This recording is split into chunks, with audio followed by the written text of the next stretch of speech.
In today's video, I'll be discussing the e-commerce growth strategy for Google Ads that helps you set the right goals for long-term growth in your business. Hi, I'm Daryl from Big Flare, and I've been helping e-commerce businesses to grow for over a decade now. This video is especially relevant for you if you think you've hit a plateau in your Google Ads growth. One of the challenges with growing your e-commerce Google Ads is knowing where to focus. Today, I'll show you the revenue profit conundrum and how to pick the right focus for you. Inherent in this strategy is the idea you need to know which goal to focus on at any one time, either revenue or profit.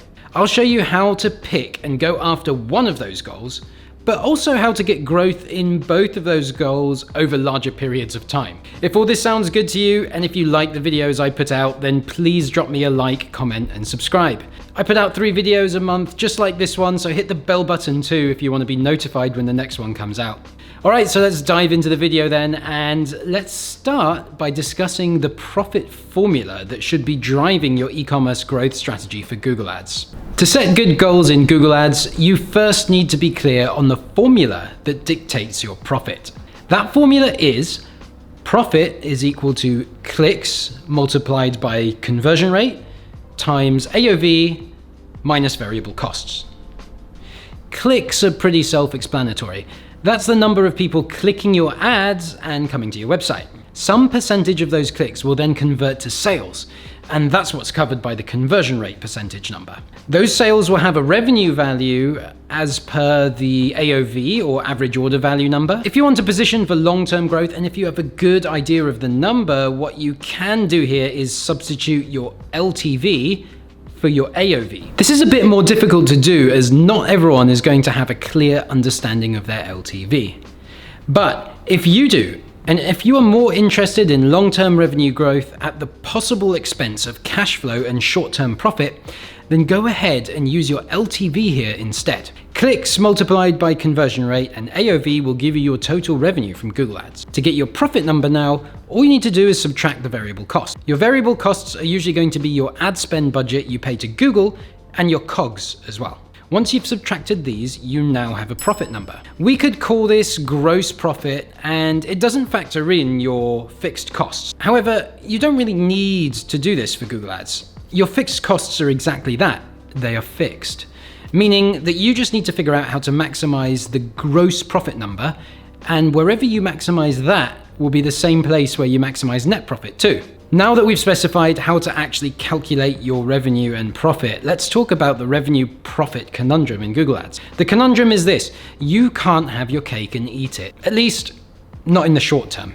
What I mean here is when you have a mature Google Ads account that has hit a plateau in growth, your e-commerce growth strategy needs to focus on growing either revenue or profit, but not both. Trying to grow both at the same time for a mature account is counterproductive, as focusing on one will almost always lead to less of the other. When you focus on revenue growth, you need to aim for lower ROAS targets. This will lead to the revenue growth you want, but if you're aiming for a lower ROAS, you can't at the same time expect profit to grow too. Conversely, when you focus on maximizing profit, you need to set a higher ROAS target compared to the revenue growth strategy. And when you do that, you won't be making as much revenue as you could have done.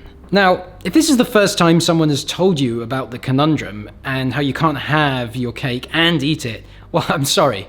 Sorry to have to break it to you. But now that I've said that, let me go ahead and immediately contradict myself by telling you that you can have your cake and eat it.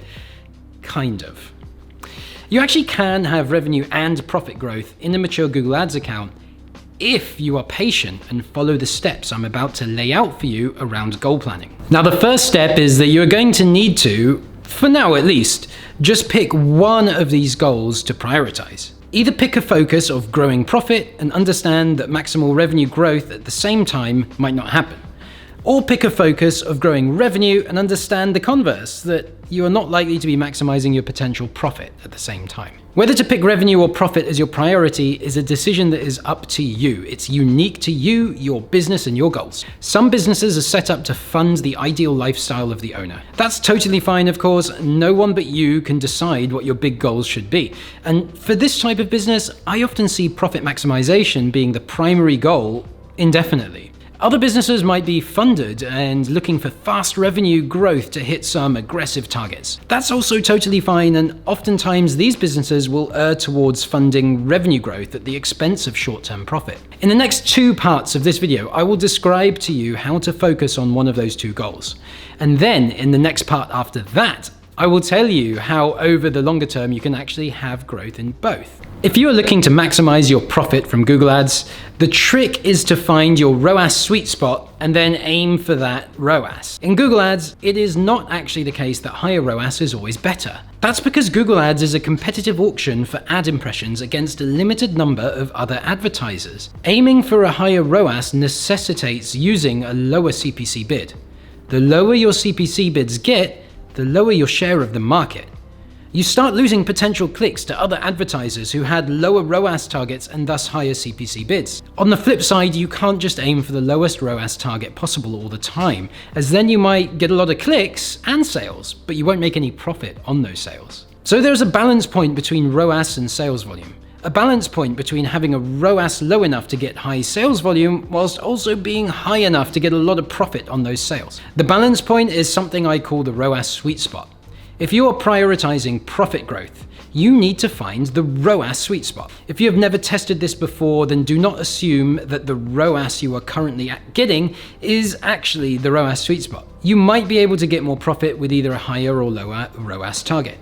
You don't really know until you test. To maximize profit then, you need to hunt for that sweet spot.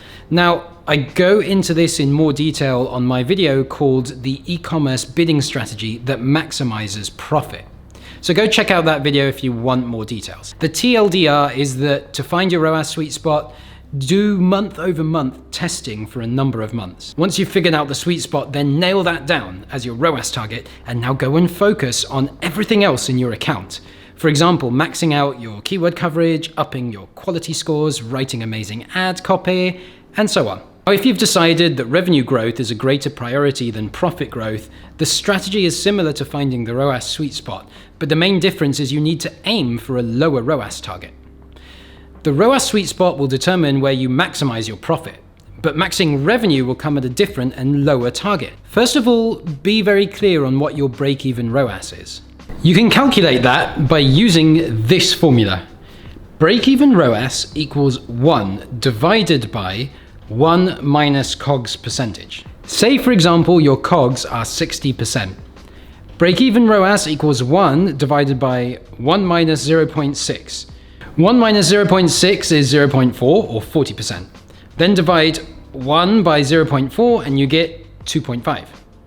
In this case, 2.5 or 250% is your break-even ROAS. When maxing your revenue, you want to aim for a ROAS target that is higher than your break-even whilst being less than your sweet spot. It looks a little something like this. On this diagram, you can see the bell curve relationship between profit and ROAS, with the sweet spot defined as the point where profit is maxed.